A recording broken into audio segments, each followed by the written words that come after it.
Hey, stop reheating your leftovers until you watch this. What I'm about to share with you has been sitting in medical research journals for years, and most people, including many doctors, have never connected these dots.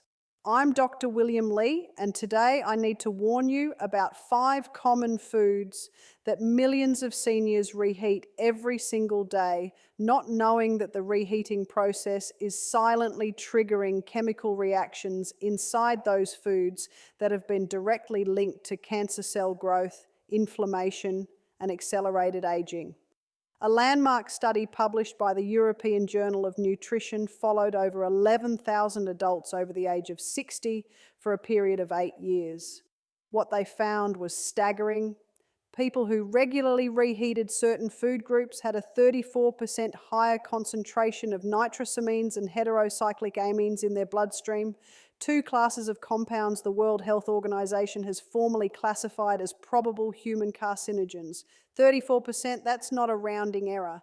That's a crisis hiding in your kitchen. It represents a significant and avoidable risk factor that accumulates over time, specifically targeting the aging body's reduced ability to cope with these toxic byproducts. Before we go any further, I want to tease something because item number 2 on today's list shocked even me when I first read the research. It's something almost every senior in America eats at least 3 times a week, and most people consider it one of the healthiest things they can put in their body. You will want to stay until we get there. But first, before we dive into this list, I want to ask you something. Drop your age in the comments right now. Are you in your 60s, 70s, or 80s? And tell me, do you reheat your meals regularly? I read every single comment on this channel, everyone. Your answer helps me understand who I'm speaking to and what information matters most to you. This community has grown into something truly special, and that is because of you showing up every day wanting to live better. So tell me where you are, and let's get into this together. Now, we are counting down from 5 to 1, ranked from concerning to absolutely critical. The higher we climb on this list, the more urgent the warning. Let's begin. Number 5 is rice. And yes, I know what you're thinking. Rice is harmless.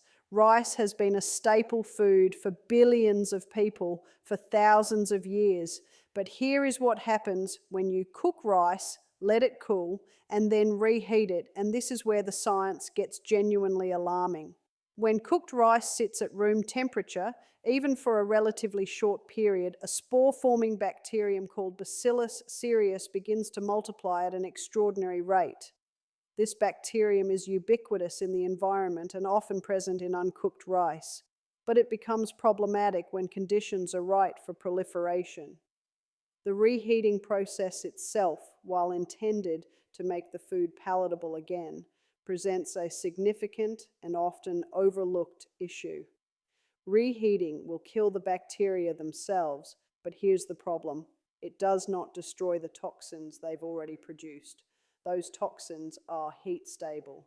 They survive your microwave, they survive your stovetop, and once inside your body, they trigger a cascade of gastrointestinal inflammation that in seniors over 70 can be significantly more damaging than it would be in a younger person. The impact is compounded by the specific vulnerabilities of an aging digestive system. Why is this worse for aging bodies?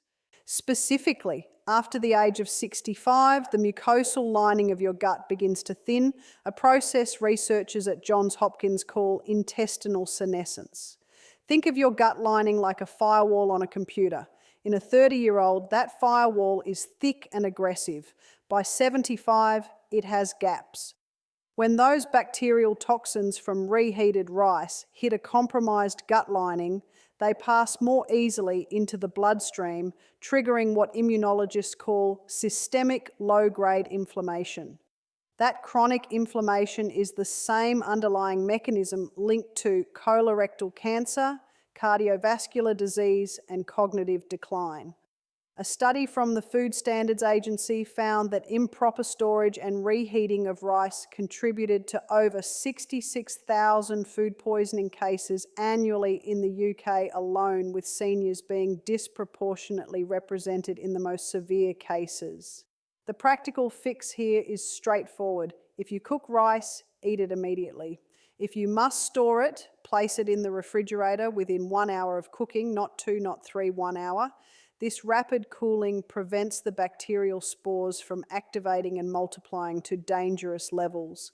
And if you are going to reheat it, add a splash of water, heat it to a rolling steam, meaning the internal temperature must reach at least 165 degrees Fahrenheit throughout, and consume it immediately. Do not reheat rice a second time, ever. Once is already pushing the boundary, twice is where real danger begins. Pair your rice with turmeric and black pepper. Curcumin, the active compound in turmeric, has been shown in research at MD Anderson Cancer Centre to suppress the exact inflammatory pathways that these bacterial toxins activate. Together, they create a meaningful protective effect by modulating the immune response to inflammation. Coming up at number 4, we're moving from your pantry staple to something that almost every senior has in their refrigerator right now. And what happens to it in the microwave is something food scientists call a structural nightmare. Number 4 is chicken, and this one is close to my heart because I have seen the consequences in clinical practice. Let me tell you about Margaret, a 72-year-old retired school teacher from Columbus, Ohio, who came to me complaining of persistent fatigue, joint pain, and recurring digestive distress. She was eating what she believed was a disciplined, healthy diet: grilled chicken breast, vegetables, plenty of water. But she was batch cooking her chicken every Sunday and microwaving portions throughout the week. When we ran her inflammatory markers, her C-reactive protein, that's the key blood protein that measures systemic inflammation, was nearly 3 times the normal range for a woman her age. Here is the science behind what was happening to Margaret. Chicken is a protein-dense food, which is wonderful, but protein has a chemical vulnerability. When you reheat chicken, especially in a microwave, the protein structures break down and reform into what biochemists call protein oxidation byproducts. More specifically, compounds called advanced glycation end products, or AGEs, form immeasurably higher concentrations with each reheating cycle. Think of AGEs like rust forming on metal. Every time you apply high, uneven heat to already cooked protein, you accelerate that rusting process. The high heat, particularly the rapid and uneven heating of a microwave, accelerates a process called the Maillard reaction, producing these harmful compounds. And AGEs, once consumed, bind to receptors in your body that trigger inflammatory signaling. They are directly associated with accelerated cellular aging, arterial stiffening, and tumour microenvironment promotion, meaning they create conditions that make it easier for cancer cells to survive and grow. Research from the Mount Sinai School of Medicine found that people who consumed diets high in AGEs had significantly elevated markers of oxidative stress, with seniors experiencing 40% less ability to clear these compounds compared to younger adults.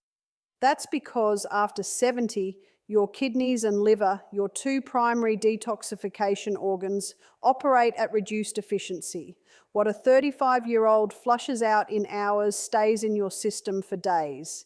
If you love chicken, and you should because lean protein is critical for preventing sarcopenia, the age-related muscle loss that steals independence from so many seniors, then eat it fresh. Cook only what you will consume in that sitting.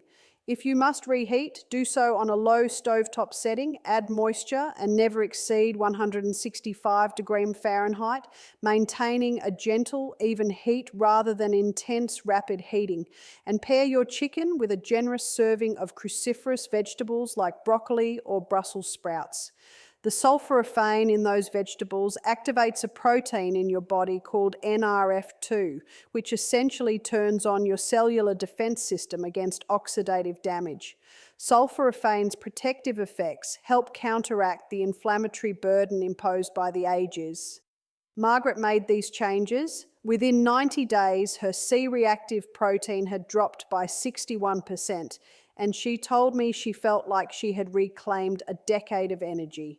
Number 3 brings us to a food that is beloved across America that most people assume is practically indestructible, and it is the one I want you to pay the closest attention to before we get to the top 2. We are talking about eggs. Reheated eggs undergo one of the most chemically dramatic transformations of any food you can put in a microwave. When you cook eggs and reheat them, the proteins, specifically the amino acid chains that make up albumin and ovalbumin, denature in a way that produces oxidized cholesterol compounds. Now, cholesterol itself is not the villain it was once portrayed to be, but oxidized cholesterol, cholesterol that has been chemically altered by heat exposure, is a different matter entirely. This process, known as lipid peroxidation, creates compounds called oxysterols. Research published in the Journal of Agricultural and Food Chemistry identified over a dozen distinct oxysterol compounds in reheated eggs that are directly cytotoxic, meaning they are toxic to living cells, particularly the endothelial cells that line your blood vessels. After the age of 70, your cardiovascular system is already managing increased arterial rigidity. The last thing your blood vessels need is a daily dose of oxidized cholesterol compounds disrupting their inner lining. Beyond cardiovascular risk, animal studies at the University of Illinois demonstrated that dietary oxysterols promoted tumor growth in colon tissue by suppressing a natural immune surveillance mechanism your body uses to detect and destroy abnormal cells. That mechanism, called apoptosis, is already 35% less efficient in adults over 75 compared to adults in their 40s. So you are essentially throwing fuel on a fire that your body is less and less equipped to fight. The practical guidance here is simple and non-negotiable. Eggs must be eaten fresh. If you're making scrambled eggs or frittata, eat it the moment it comes off the heat. A soft-boiled or hard-boiled egg consumed cold is actually a safer option if you need something prepared in advance, because the absence of additional heat prevents further oxysterol formation. Pair your eggs with fresh spinach and a drizzle of olive oil. The polyphenols in olive oil and the lutein in spinach work together to create what researchers call a quenching effect on lipid oxidation. They are literally absorbing and neutralizing some of those harmful compounds before your body has to process them. Right here, I want to pause for just a moment. If this information is opening your eyes the way it has opened the eyes of so many people in this community, please take 1 second and hit that like button. And if you are not yet subscribed, I invite you to join us. I publish evidence-based content specifically for people in their 60s, 70s, and beyond, because you deserve information that is built for your biology, not recycled advice written for 30-year-olds. Subscribe and ring that bell so you never miss a video. Now let's get into the final 2, and these are the ones I lose sleep over. Number 2, and this is the one I teased at the very beginning, is spinach and leafy green vegetables. I know what you're thinking, because I thought the same thing the first time I encountered this research. How can spinach be dangerous? Spinach is on every superfood list ever written, and you are right. Fresh spinach is one of the most nutritionally dense foods on the planet, but reheated spinach is a biochemically different food, and the difference is dramatic. Spinach is naturally high in nitrates. That's actually part of what makes it so good for you in its fresh state. Dietary nitrates convert to nitric oxide in your body, supporting blood pressure and circulation, acting as a vasodilator. But when you heat spinach and then reheat it, those same nitrates undergo a chemical conversion. Under heat stress, They transform into nitrites, and when nitrites interact with the amino acids in spinach, particularly in an acidic stomach environment, they form nitrosamines. Nitrosamines are among the most well-studied carcinogenic compounds in food science. The International Agency for Research on Cancer has classified certain nitrosamines as Group 1 carcinogens. That means they are confirmed, not suspected, confirmed causes of cancer in humans. A study out of the German Federal Institute for Risk Assessment found that reheated spinach contained nitrosamine concentrations up to 400% higher than freshly cooked spinach. 400%. And this applies not just to spinach, but to all nitrate-rich leafy greens, kale, chard, beet greens and celery. The same mechanism, the same outcome. For seniors specifically, this is compounded by the fact that gastric acid production decreases with age. Research from the Cleveland Clinic shows that by age 70, roughly 30% of adults produce significantly less stomach acid than they did in their 40s. Lower stomach acid actually accelerates the conversion of nitrites to nitrosamines. The chemical reaction that creates these carcinogens happens more efficiently in a less acidic environment. So the aging gut is not just more vulnerable to the damage, it is more likely to create the harmful compounds in the first place. Eat your leafy greens fresh or cook them and consume them immediately. If you have leftover cooked greens, do not reheat them. Eat them cold in a salad, blend them into a smoothie with some protein powder, or discard them. This is one area where the rule is absolute.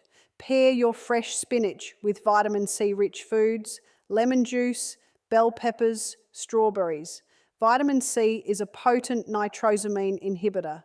Research from the University of Nebraska found that ascorbic acid consumed alongside nitrate-rich foods reduced nitrosamine formation by up to 73%. That combination, spinach with lemon, is not just culinary wisdom, it is biochemical protection. I want to tell you about Robert, a 68-year-old retired electrician from Phoenix, Arizona, who had been making giant batches of sautéed kale and reheating portions every morning with his eggs. He was proud of his diet. He felt he was doing everything right.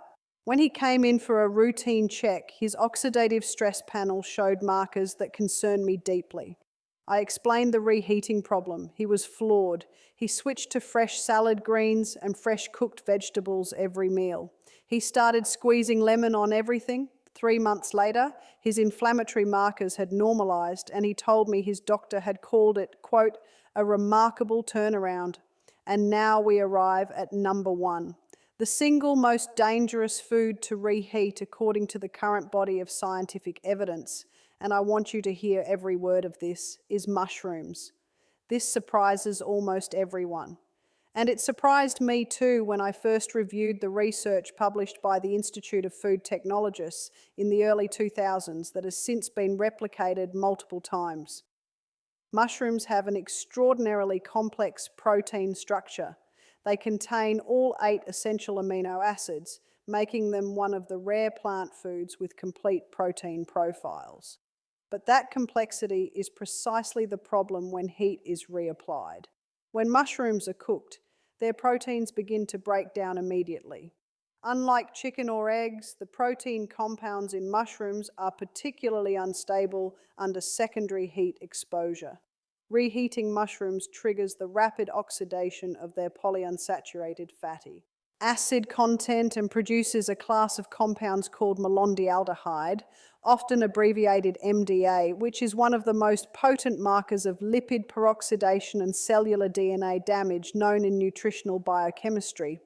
Research from the Polish Academy of Sciences found that reheated mushrooms exhibited MDA concentrations 380% higher than freshly cooked mushrooms.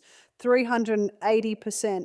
MDA does not just sit quietly in your digestive tract. It crosses the intestinal barrier and enters systemic circulation, where it reacts with your DNA in a process called adduct formation, meaning it physically attaches to your DNA strands and causes the kind of mutations that precede cancer development. The National Toxicology Program has identified MDA as a clear animal carcinogen with substantial mechanistic evidence for human relevance. For seniors, this is particularly devastating because DNA repair efficiency declines with age. Research from the Buck Institute for Research on Aging shows that by 75, your cell's ability to detect and repair DNA damage is 50% less effective than it was at 45. So the DNA damage from reheated mushroom compounds is less likely to be caught and corrected. It accumulates, and accumulation is how mutations progress into malignancy over time. The fix is beautiful in its simplicity. Cook mushrooms fresh every time. They cook in minutes, 6 to 8 minutes in a hot pan with a small amount of olive oil and garlic. If you have leftover cooked mushrooms, eat them cold in a wrap or a salad. They are genuinely delicious cold. Never microwave them, never reheat them on the stove. And pair your fresh mushrooms with a source of vitamin D, wild salmon, sardines, or a high-quality supplement, because mushrooms and vitamin D3 work synergistically to activate natural killer cells, your immune system's frontline defense against abnormal cell growth. This pairing has been studied at the University of California, San Diego, and found to significantly enhance immune surveillance in adults over 65. Now, let me bring this home for you, because what we've talked about today is not really about food. It is about the life you deserve to live. It is about being here sharp, strong, mobile, and independent for the people who love you.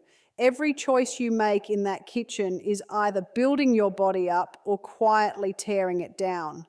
And the beautiful truth I have witnessed in 30 years of clinical practice is that the body, even at 75, even at 80, has a remarkable capacity to respond to the right inputs.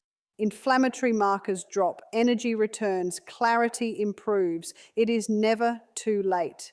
I have watched patients in their late 70s reclaim vitality they assumed was gone forever simply by making smarter decisions about the food on their plate. You are not just a passenger in this process, you are the driver, and you now have information that most people will never have.